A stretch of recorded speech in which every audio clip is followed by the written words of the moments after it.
Mythos Costa Rica. Das mittelamerikanische Land bietet sich hervorragend für eine Motorradtour an. Im Dezember 2009 haben wir 3 Wochen lang das tolle Land bereist. Im Film, den wir jetzt zeigen, präsentieren wir ein schönes Land mit netten Leuten, einer tollen Natur und grandiosen Landschaften. Viel Spaß beim Anschauen.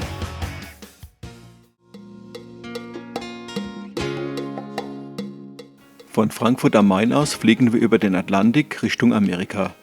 Nach 10 Stunden erreichen wir Houston, Texas. Dort warten wir 3 Stunden, bevor es dann weitergeht. Noch einmal 3,5 Stunden liegen vor uns, bevor wir San José, die Hauptstadt Costa Ricas, erreichen. Erstmal ein paar Informationen zu Costa Rica. Das Land hat ungefähr 4,2 Millionen Einwohner, die Fläche beträgt 51.000 Quadratkilometer. Über 20% des Landes stehen unter Naturschutz. 1949 wurde das Militär abgeschafft und das gesparte Geld ging in die Bildung und ins Gesundheitswesen. Costa Rica liegt im Norden an Nicaragua, im Süden an Panama, im Westen am Pazifik und im Osten an der Karibik. Nach einer kurzen Nacht in Costa Ricas Hauptstadt San José begeben wir uns zur Motorradvermietung Costa Rica Trails. Hier haben wir uns eine Aprilia 650 Pegaso gemietet, mit der wir 3 Wochen lang das mittelamerikanische Land erkunden wollen. It's the same as 650 BMW. Von den netten Mitarbeitern der Motorradvermietung erhalten wir noch ein paar tolle Tipps für unsere Reise. Nach 2 Stunden sind wir dann mit dem Packen fertig und es kann losgehen. Das erste Ziel der Reise ist der Vulkan Poás.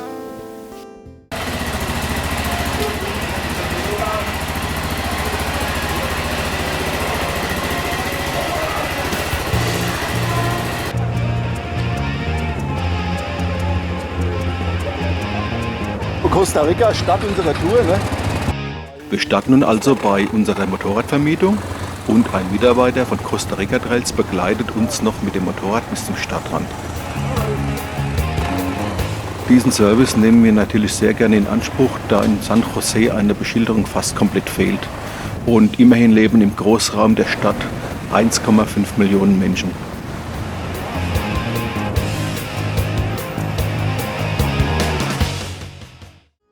Wir haben nun den Vulkan Poás erreicht, einen von 4 aktiven Vulkanen Costa Ricas.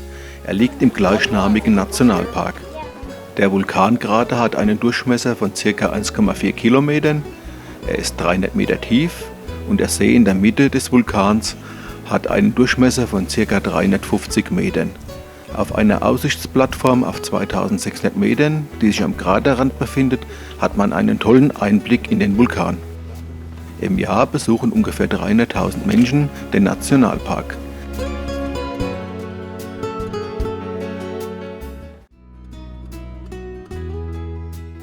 So, nun geht unsere Reise also weiter in den Nordwesten Costa Ricas. Unser Ziel dort ist der bekannte Regenwald-Nationalpark Monteverde.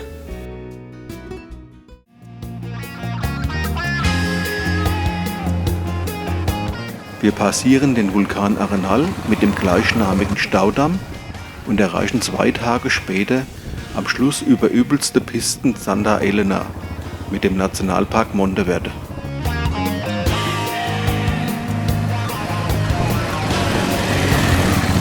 Wir sind jetzt im Nationalpark Monteverde bei fast gutem Wetter. Regnet halt ein bisschen, sonst geht's nicht. So, bevor wir unsere Trekkingtour durch den Regenwald antreten, beobachten wir am Rand des Nationalparks noch Kolibris. Die werden hier gefüttert. Der Kolibri ist übrigens der einzige Vogel, der rückwärts fliegen kann. Besser wie hier konnten wir die Flugakrobaten auf unseren Reisen bisher noch nie beobachten. Was auch toll ist, sind die vielen verschiedenen Kolibriarten, die hier vorkommen. Mit einem einheimischen Führer unternehmen wir unsere erste Exkursion in den Regenwald. In kleinen Gruppen geht es dann durch den Nationalpark. Man erfährt viel über Flora und Fauna. So, first, good morning. Zuerst einmal guten Morgen und herzlich willkommen im Monteverde Regenwald Nationalpark. Visiting first. Viele Touristen besuchen zuerst die Nationalparks im Tiefland, wie Manuel Antonio oder Tortuguero. Hier oben in Monteverde sind wir jetzt im Regenwald. Monteverde Forest is special. In this area it's raining all time. Der Monteverde Nationalpark ist etwas eigen.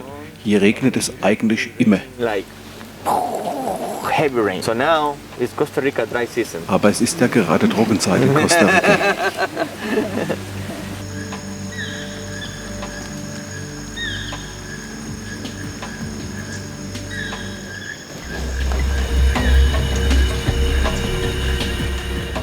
Hier noch einige Informationen zum Monteverde Nationalpark. Hier kommen 2500 verschiedene Pflanzenarten vor, darunter Farne mit 15 Metern Höhe. 400 Vogelarten sind hier auch heimisch. Außerdem leben hier im Nationalpark ungefähr 115 verschiedene Säugetierspezies.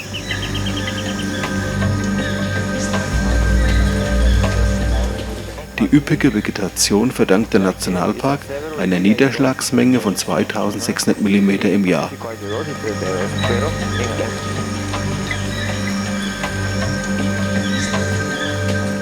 Wir können unser Glück kaum fassen. Unser Führer entdeckt mitten im dichten Unterholz einen Quetzal, den Göttervogel der Azteken und Maya. Er ist vom Aussterben bedroht, ein ganz seltenes Tier.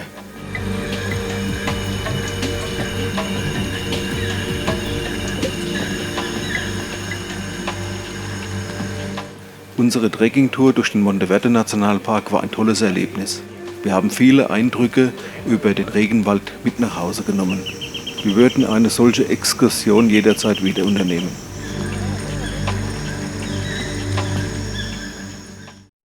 Unsere Wanderung haben wir beendet, morgen geht es weiter. Jetzt brauchen wir noch ein bisschen Benzin. Aber die Tankstelle, die im Reiseführer aufgeführt ist, existiert leider seit 2 Jahren nicht mehr. Durch einen netten Polizisten erfahren wir, dass in einer kleinen Garage Benzin verkauft wird.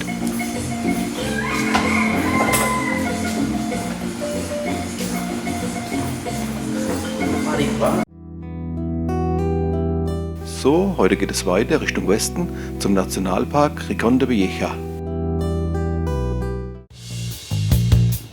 Über Schotterpisten kämpfen wir uns mit unserer Aprilia zum heutigen Etappenziel, dem Nationalpark Rincón de la Vieja.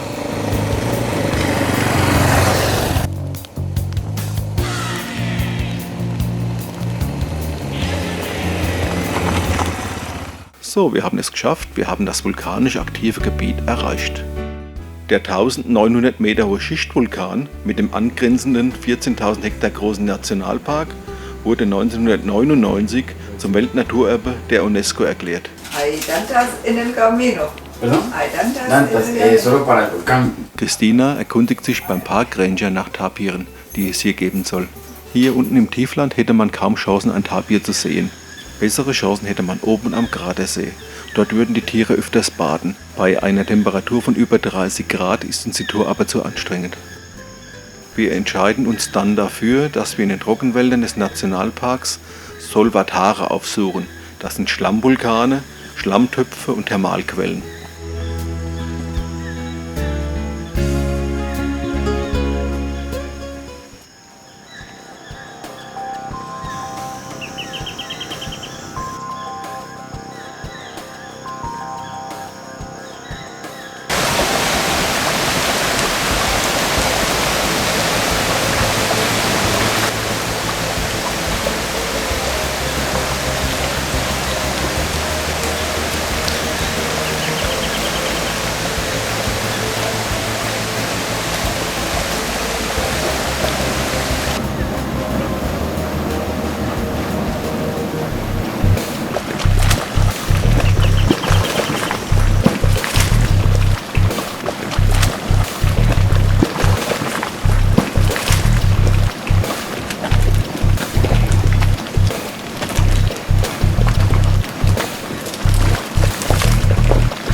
Nach diesen spektakulären Erlebnissen geht es dann weiter Richtung Pazifik und dort zum Rio Tacoles.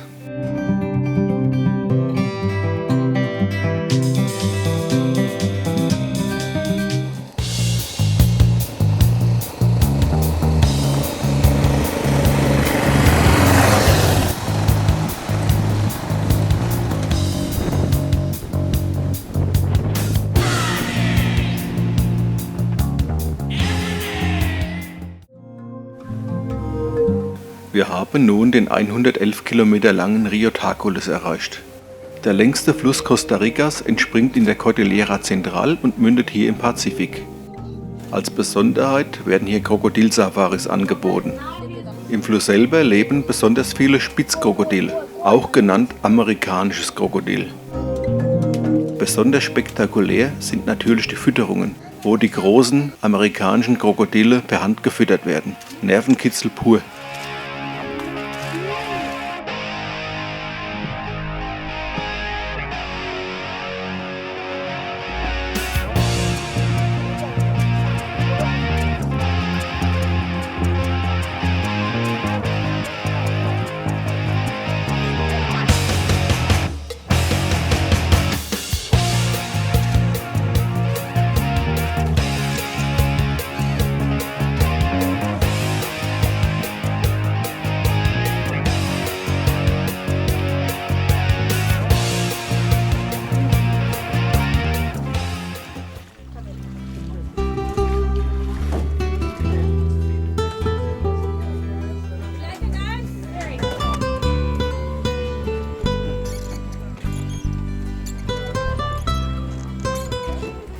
Nach diesem tollen Erlebnis geht es nun weiter an der Pazifikküste entlang Richtung Quepos und dort zum weltberühmten Nationalpark Manuel Antonio.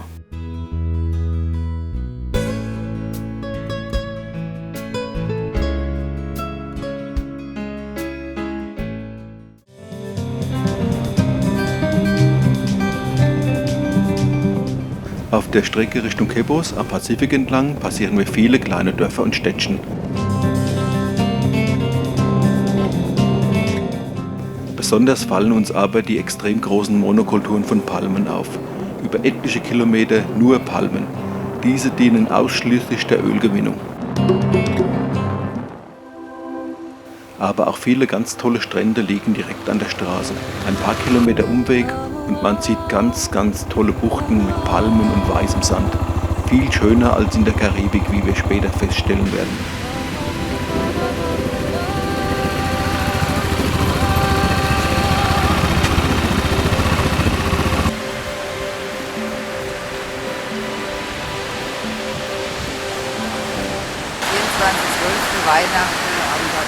Wir entschuldigen den schlechten Ton. Christina meinte gerade 24.12. Weihnachten am Pazifik, 35 Grad im Schatten. Buenos días, 2 personas, por favor. Es para todo del día. ¿Bitte? Fobia, sí. Cuando llegamos y regresamos es posible. Okay, gracias. Heute besuchen wir Manuel Antonio, den mit 7 Quadratkilometer kleinsten Nationalpark Costa Ricas. Wegen seiner weißen Sandstrände, an denen man auch baden darf, seiner tollen Tier- und Pflanzenwelt, ist es einer der beliebtesten Parks im Land. Die Besucherzahl für diesen wunderschönen Ort ist stark reglementiert. Es dürfen sich nie mehr als 800 Personen im Park aufhalten. Um noch leere Strände vorzufinden und schöne Bilder machen zu können, sind wir die Ersten, die den Park betreten. Unsere Tierbeobachtungen wollen wir dann nach dem Baden unternehmen.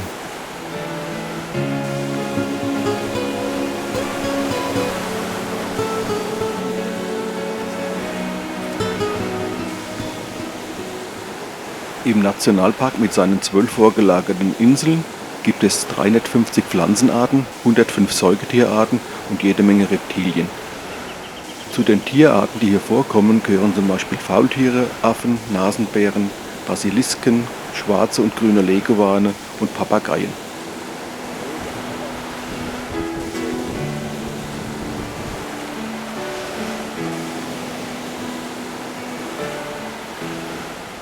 Das harte Leben von Hartbiker. Costa Rica, ne?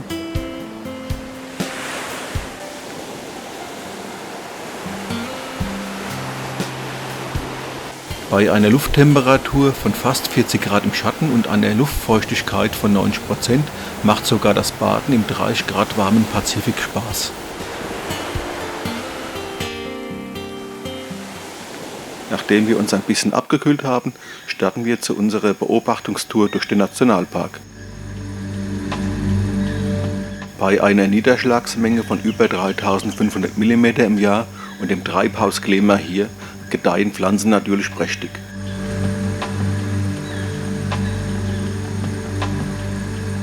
Hier am Pazifik, im Nationalpark Manuel Antonio, ist die Blütenpracht natürlich viel stärker als die im Hochland, zum Beispiel in dem von uns besuchten Nationalpark Monteverde.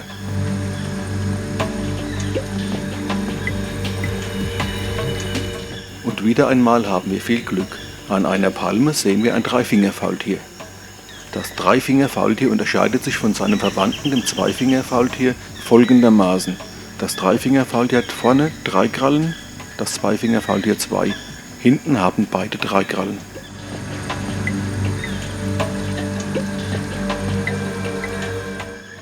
Über uns im Gebälk entdecken wir Brüllaffen. Brüllaffen ernähren sich rein vegetarisch. Die Revierkämpfe werden mit laudem Gebrüll ausgetragen, sodass Energie gespart wird. So langsam kommen dann doch die Besuchermassen und es wird Zeit, dass wir den tollen Nationalpark verlassen. Und das ist die pure Natur, ne? Ja, sehr ruhig hier. Wollte ich immer schon mal her.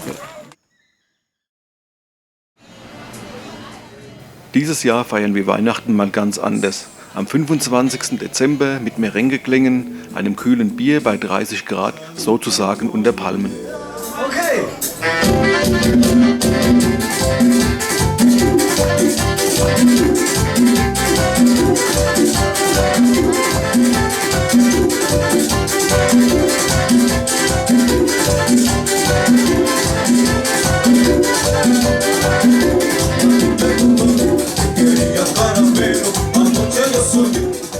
Naja, eigentlich wollten wir ja auch mittanzen, aber bei so vielen tollen Tänzern hätten wir uns wahrscheinlich total blamiert. Aber hier in Mittelamerika macht ja sogar das Zuschauen Spaß.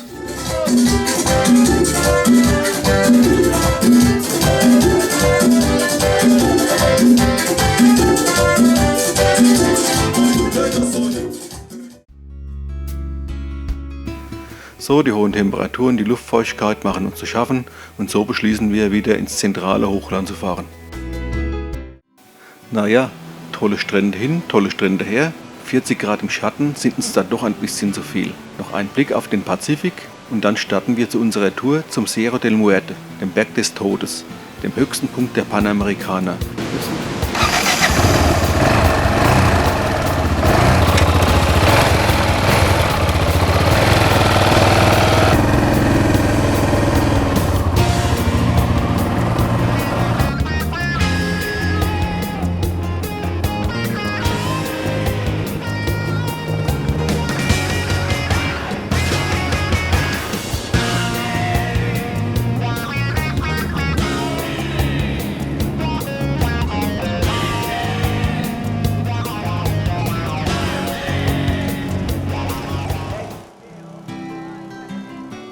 Auf unserem Weg ins Hochland entdecken wir an einer Stromleitung noch ein Zweifingerfaultier, das sich bei unserem Anblick schnellstmöglich in Sicherheit bringt.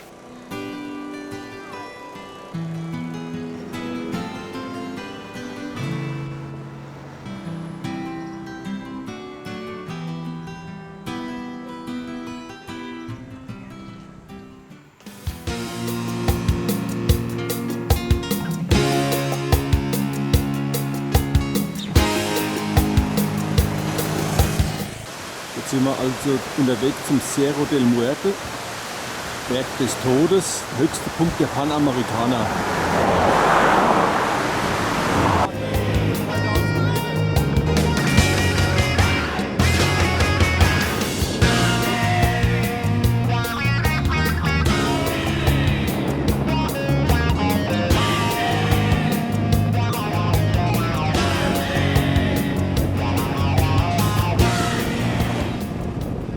Ja, wir stehen hier am Arsch der Welt, am Cerro del Muerto und haben keine Bremsflüssigkeit. Bremse kaputt, sind am höchsten Punkt von unserer Reise, 3300 Meter.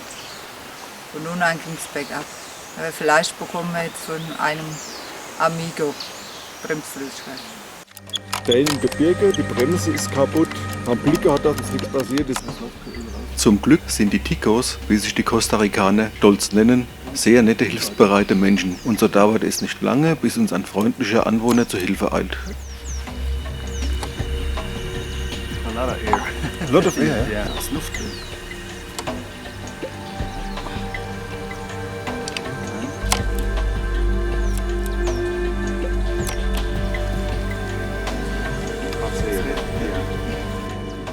Nach einer Viertelstunde haben wir die Bremse entlüftet und es geht weiter zu unserem heutigen Etappenziel, der Los Lagos Lodge. Die Unterkunft liegt im Nationalpark Los Quechuales, der 2005 gegründet wurde. Hier in der Cordillera de la Talamanca kann man besonders gut Quechuale beobachten. Sie kommen hier noch relativ häufig vor.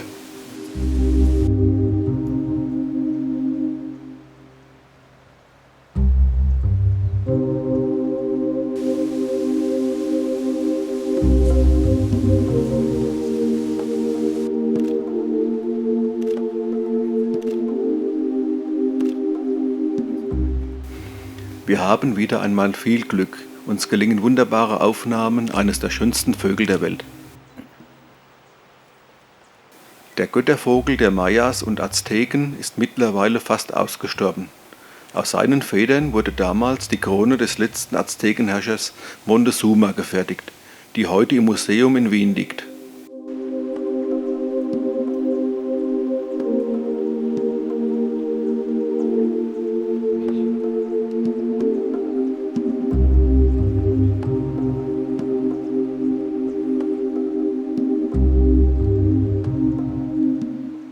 Hier oben in den Bergen hat es uns besonders gut gefallen. Aber wir müssen wieder weiter. Unser nächstes Ziel ist der noch aktive Vulkan Irasu.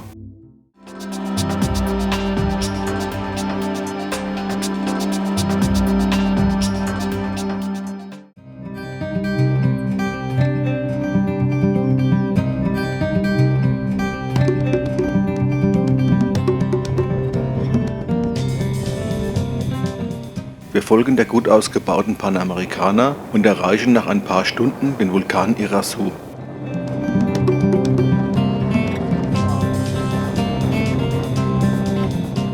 Mit 3432 Metern ist es der höchste Vulkan des Landes. Er gilt als gefährlich und unberechenbar. Sein letzter Ausbruch war 1994. Der Name des Vulkans ist abgeleitet vom indianischen Irasa, was in ihrer Sprache grollender Berg bedeutete.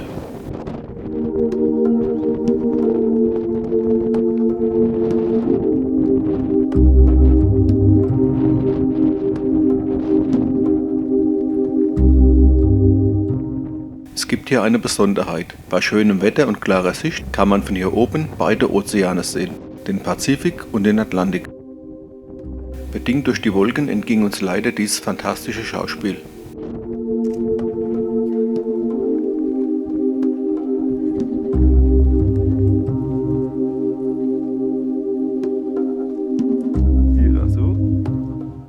Wir wandern jetzt noch ins Zentrum des Vulkans. Von hier aus hat man einen wunderbaren Blick direkt auf den giftgrünen Säuresee, der sich in der Mitte des Kraters befindet.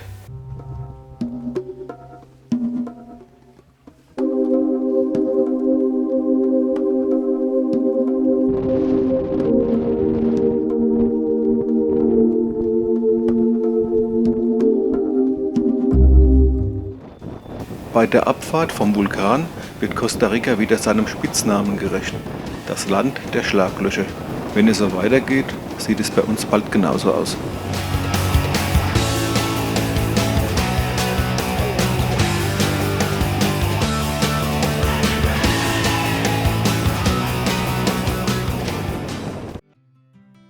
Am nächsten Tag geht es nun weiter Richtung Vulkan Arenal. Hier haben wir für Silvester Zimmer in einem Hotel gebucht.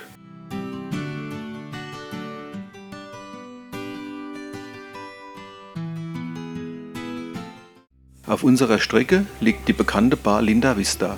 Dort machen wir einen Stopp. Die rustikale Kneipe liegt auf 3100 Meter und jeder, der hier vorbeikommt, hinterlässt eine Visitenkarte oder einen Geldschein.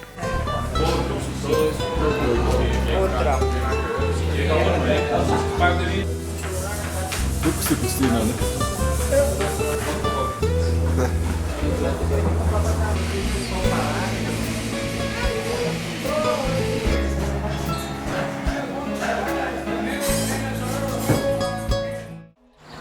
So, heute füllen wir zum letzten Mal Öl auf. Das mit dem Öl ist auch nicht so gut gelaufen. Bereits nach 100 Kilometern haben wir festgestellt, dass 1,5 Liter Öl fehlen. Bei 2,2 Liter, die in den Öltank gehen, ist das recht viel und wir waren sozusagen kurz vor Motorschaden. Man soll wirklich die Motorräder ganz genau durchchecken, bevor man sie von der Vermietung übernimmt und nicht nur oberflächlich anschauen. So, ich gehe davon aus, dass wir jetzt noch 2,2 Liter, wo wir Öl gefüllt haben insgesamt, dass wir genug Öl drin haben. Haben wir schon ganz schön investiert in den Bock. Wenn man auf den Straßen Costa Ricas unterwegs ist, trifft man immer wieder auf Rinderherden. Die Begleiter der Rinder heißen hier aber nicht Gauchos wie in Argentinien, sondern Sabaneros.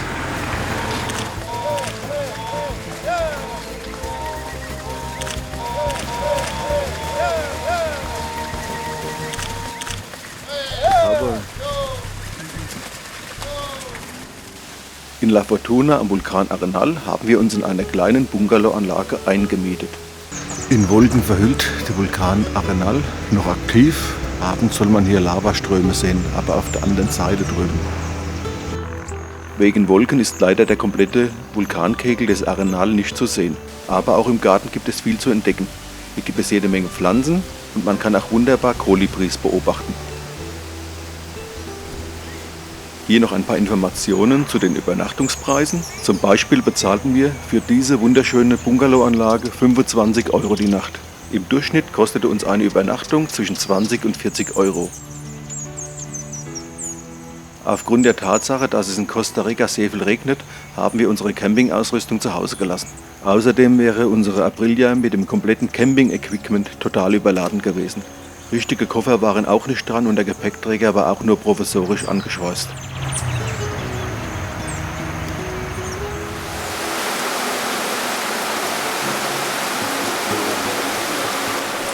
Das schöne Wetter auf den meisten unserer Aufnahmen täuscht aber darüber hinweg, dass wir fast jeden Tag solche Regengüsse hatten. Nicht umsonst hatten wir unsere komplette Regenausrüstung mitgenommen. Aber zum Glück ist der Regen in Costa Rica relativ mild, also nicht zu kalt.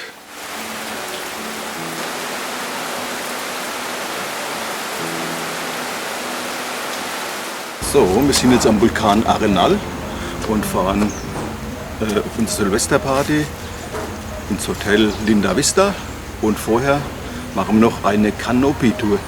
Das ist auf Drahtseilen oder über Drahtseile durch den Urwald, durch den Dschungel. 18 war das Bubble, Das Erlebnis, Canopy on Tour. So, hola. Bei einer sogenannten Canopy-Tour rast man an Stahlseilen aufgehängt mit bis zu 80 Stundenkilometern 200 Meter über dem Regenwald ins Tal hinunter. Video, okay, pura vida. Costa Rica. Die einen sagen, wir machen Canopy, die anderen sagen Galoppi. 15 Minuten vor dem Abgrund. So, und schon geht's los. Zuerst einmal ein Probeseil. Hier kann man noch entscheiden, ob man aufhören will oder nicht. Als Hardbiker machen wir natürlich weiter. So, jetzt geht's ab ins Tal. The Point of No Return, der Punkt ohne Wiederkehr.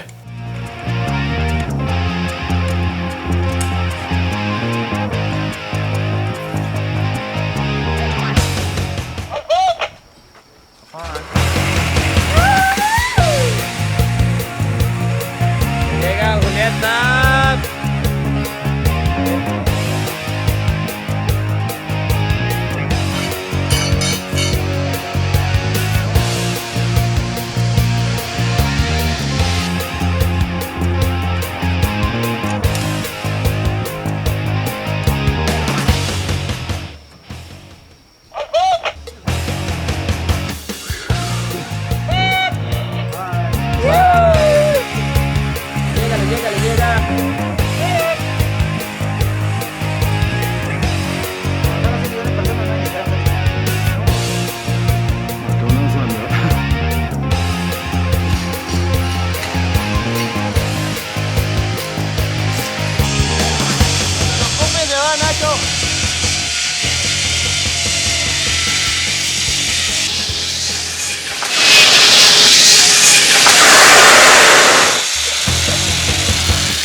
Hola, ¿qué tal?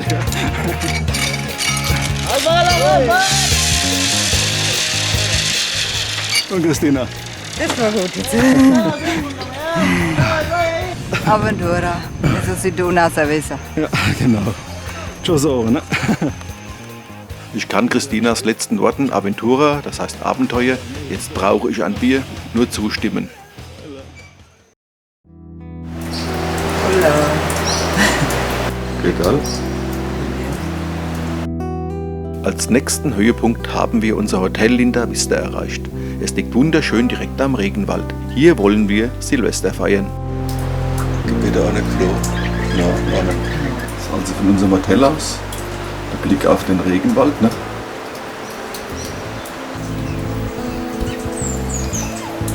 Rund ums Hotel sind wunderbare Wanderwege direkt durch den Regenwald angelegt. Natürlich nutzen wir dieses Angebot und unternehmen auf eigene Faust eine Wanderung durch den Urwald. Wie nicht anders zu erwarten, fängt es natürlich gleich zu regnen an. Ja, fängt jetzt Regen an.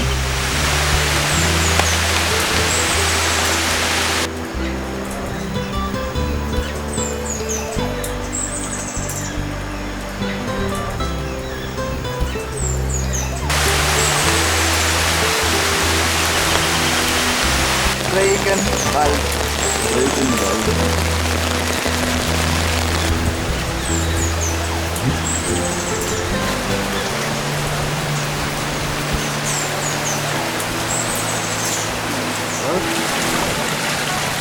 Neugierig. Cerveza. Nach diesem doch recht feuchten Abenteuer gönnen wir uns in der Poollandschaft unseres Hotels einen Drink. Den Nachmittag vor Silvester lassen wir im Schwimmbad ausklingen. Dieses wird von heißem Thermalwasser gespeist. So relaxed sind wir gut vorbereitet für die Silvesterparty, die heute Abend im Dorf stattfindet. Natürlich feiern wir Silvester nicht im großen Hotel. Unten im Tal liegt die kleine Ortschaft El Castillo. Bei der Party der Einheimischen sind wir und zwei amerikanische Bekannte recht herzlich willkommen. Und so feiern wir Silvester einmal ganz anders. Und was uns am meisten überrascht, am Schluss auch ohne Feuerwerk.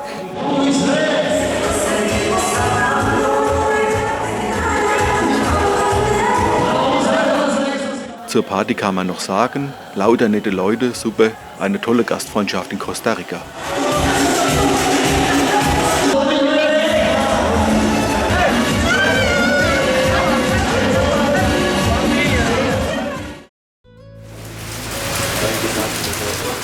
So, das neue Jahr beginnt genau wie das alte aufgehört hat, mit Regen. Aber wir müssen heute weiter Richtung Karibik. Dort in Tortuguero haben wir bei einer deutschen Biologin eine Regenwaldtour gebucht. Wir starten jetzt in Fortuna und fahren bis zur Karibik. Sind ungefähr 250 Kilometer nach Tortuguero.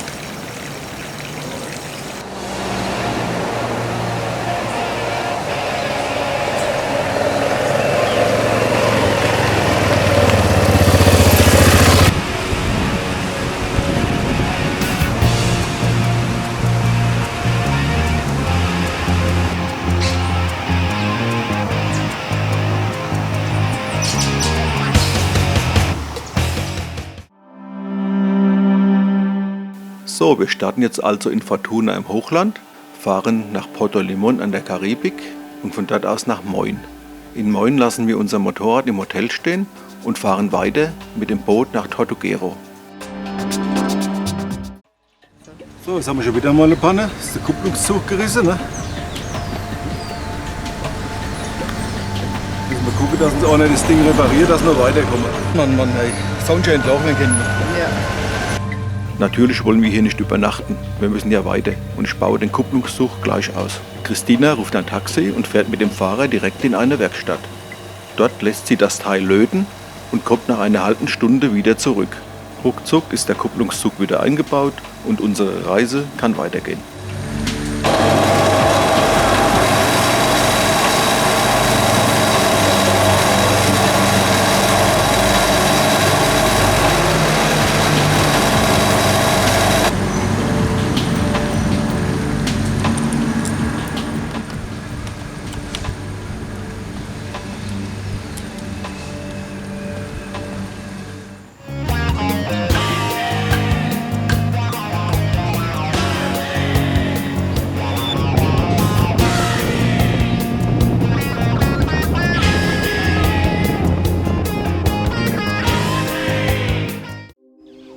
So, wir haben Moin erreicht. Das Motorrad ist im Hotel abgestellt und wir warten auf unser Boot, das uns nach Tortuguero bringen wird. Unseren Abstecher nach Tortuguero haben wir bei der deutschen Biologin Barbara Hartung gebucht. Sie lebt schon einige Jahre in dem kleinen Dorf an der Karibik und bietet alternativ zu den großen Anbietern umweltverträgliche Touren an. Wir haben über Frau Hartung im Reiseführer gelesen, sie dann direkt kontaktiert und kurzfristig ein kleines Tourenprogramm zusammengestellt. Die beinhaltet An- und Abreise mit dem Boot, 2 Hotelübernachtungen, eine Kanutour und 2 Wanderungen. So, nun geht's also los. 80 Kilometer weit ist die kleine Ortschaft Tortuguero von Moin entfernt. Die Bootsfahrt, die wegen Tierbeobachtungen 5 Stunden dauert, führt uns über den Hauptfluss, aber auch über Kanäle, die in den 40er Jahren wegen dem Abtransport von Holz, das hier gefällt wurde, gebaut wurden.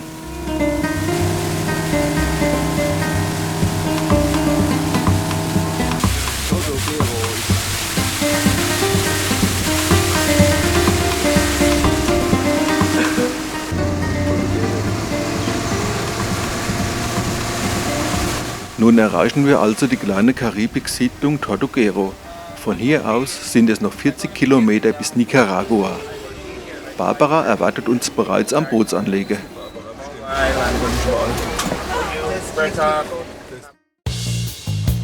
Willkommen in der Karibik, unser Hotel Miss Miriam 2. Kannst du mich in 4 Stunden wieder abholen?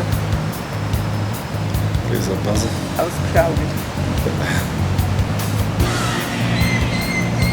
Jetzt haben wir noch ein paar Informationen über das Dorf. Tortuguero liegt auf einer Landzunge zwischen Karibik und dem Fluss. Der Tourismus ist die Haupteinnahmequelle der hier lebenden Menschen. Seinen Namen hat die Ortschaft vom spanischen Tortuga, was auf Deutsch Schildkröte heißt. An diesen Karibikstrand kommen jedes Jahr Tausende von grünen Suppenschildkröten, um ihre Eier abzulegen. Die jungen Schildkröten schlüpfen dann in der Zeit zwischen September und Dezember. Wir haben bei einem Strandspaziergang sehr großes Glück. Auch Anfang Januar sehen wir noch eine kleine Schildkröte, die dem Meer entgegenmarschiert. Da es hier jede Menge streunende Hunde gibt, begleiten wir die Schildkröte bis ins Wasser.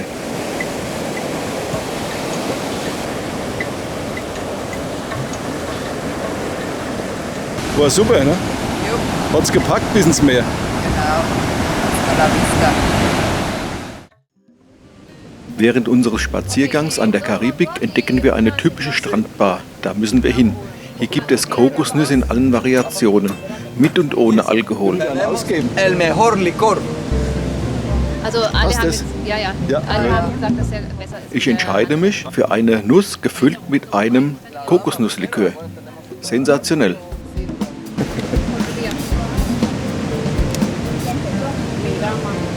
Oh, ja, ja, ja, ja. Ahora sí, Gracias, papá. gracias, Eso gracias. está solo Gut. bueno. Dame otro poquito, mi estimado. Muy bien. Heute Abend haben wir uns vorgenommen, karibisch zu essen. Wir landen bei einer Familie aus Nicaragua. Alexander. En Alemania el nombre es Alexander. Alexander. Hier wird gegrillt. Es riecht wunderbar. Es gibt Fleisch und Hähnchen. Dazu etliche Beilagen. Und das Ganze kostet pro Person nur $2,50. Ein Schnäppchen. Und es schmeckt auch noch gut. Einwandfrei.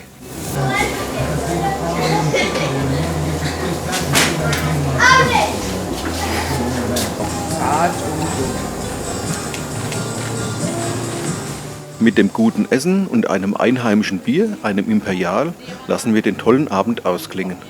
Morgen unternehmen wir dann mit Barbara eine Kanutour in den Nationalpark. Ganz früh am Morgen um 5 Uhr treffen wir uns an den Booten. Bei Sonnenaufgang wollen wir draußen sein, um viele Tiere zu sehen. So, jetzt sind wir auf Pirschfahrt morgens um 5:20 Uhr. Die Stunde ist echt immer die schönste Tagesstunde. Ja, herrlich. Es ist gerade hell geworden. Wir sind ganz früh dran. In einem Kanu mit Barbara paddeln wir Richtung Nationalpark. Noch ist es ganz still auf dem Fluss und man kann die einzelnen Stimmen der Tiere heraushören.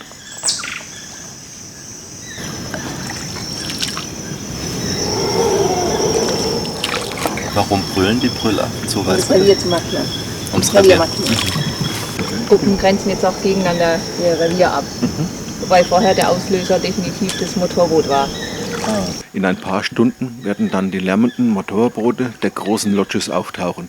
Dann ist es vorbei mit der Ruhe. Aber jetzt in diesem Moment haben wir den Fluss ganz alleine für uns.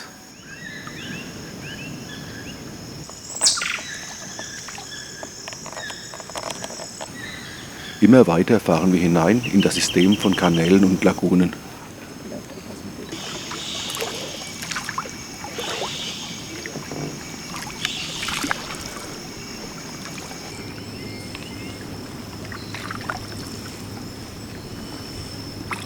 Dass Barbara Biologin ist natürlich ein Riesenvorteil. Außerdem lebt sie schon ein paar Jahre hier in Tortuguero.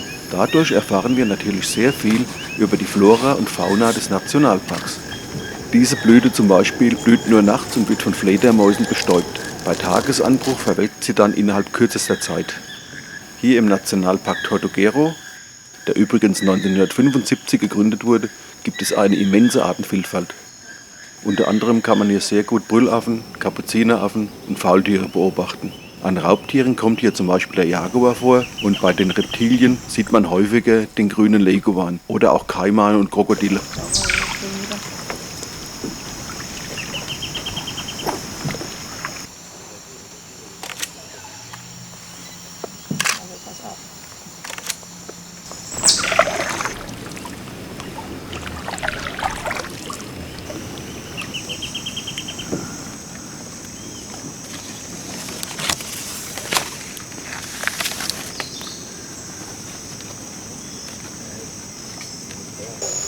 Auch die Vogelwelt ist hier sehr interessant. Es gibt viele verschiedene Reiherarten, Tukane und auch Papageien.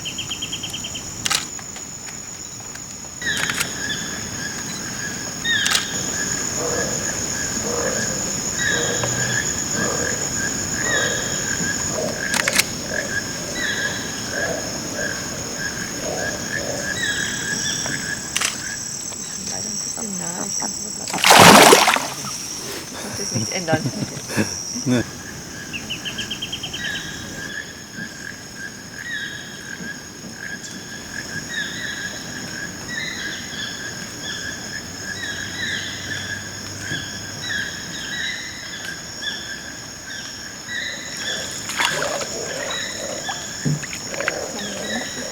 Auch die schönste Exkursion geht einmal zu Ende. Aber es war ein sehr schöner Ausflug, bei dem wir sehr viel über die Tier- und Pflanzenwelt Costa Ricas erfahren haben. Wir werden jetzt hier am Waldrand entlang gehen und dann parallel zur Küste. So, nach dieser hochinteressanten Kanutour unternehmen wir mit Barbara noch einen Rundgang durch den auf der Landzunge zwischen Karibik und den Kanälen liegenden Teil des Nationalparks. Während unserer zweistündigen Wanderung sehen wir auch Schlangen, darunter die hochgiftige Lanzenotte. Sogar ein ganz leichtes Gift, was für uns aber nicht tödlich ist, aber wenn die einen beißen kann, sehr unangenehm. Ja. Alleine Fressflügel. Ich glaube mit der Mamamilch.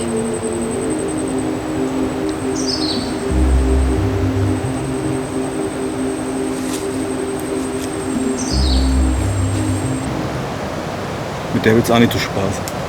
Nee. Sehr geduldig. Ja. Die fühlt schon nicht bedroht wahrscheinlich. Ne?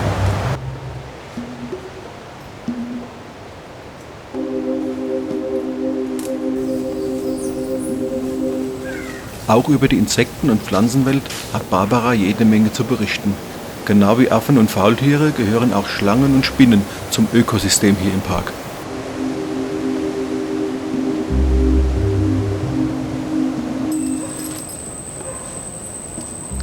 Am Ende des Ausfluges sehen wir in den Bäumen noch ein paar Brüllaffen. Das ist natürlich ein toller Abschluss unseres Besuches im Nationalpark Tortuguero.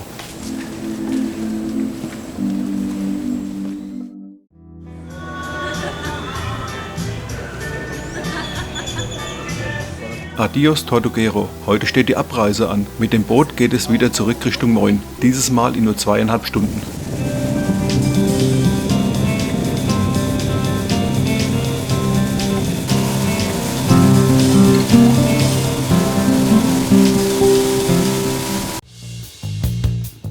In Moin steigen wir wieder auf unser Motorrad um und fahren ins 43 Kilometer entfernte Ort Cauhita.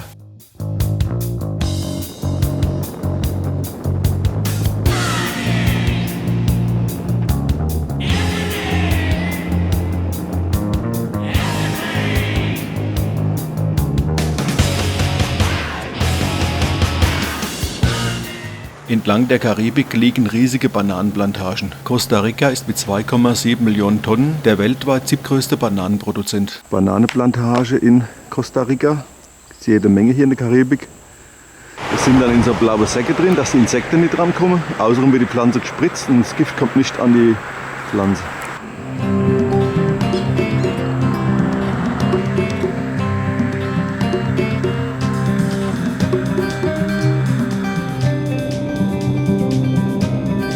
So, weiter geht es in Richtung Cahuita mit seinem gleichnamigen Nationalpark.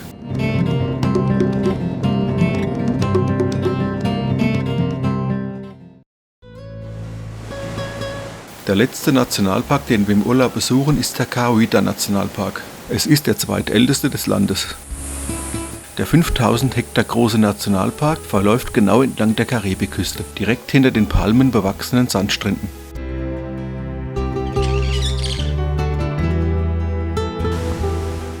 Zum Nationalpark gehören auch Korallenriffe, die leider 1991 bei einem schweren Erdbeben fast vollständig zerstört wurden.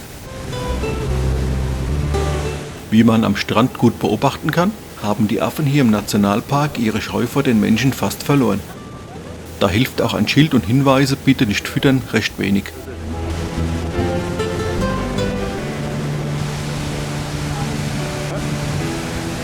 Kannst du probieren, Christine, oder?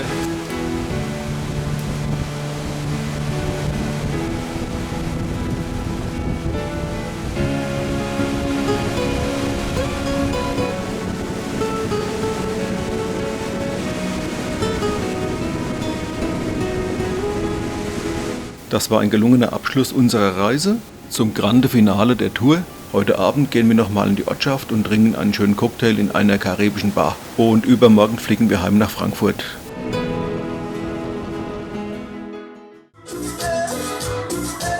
So, nun ist also unser Urlaub zu Ende und wir gönnen uns zum Abschluss noch einen schönen Caipirinha in Cahuita in der Kokosbar.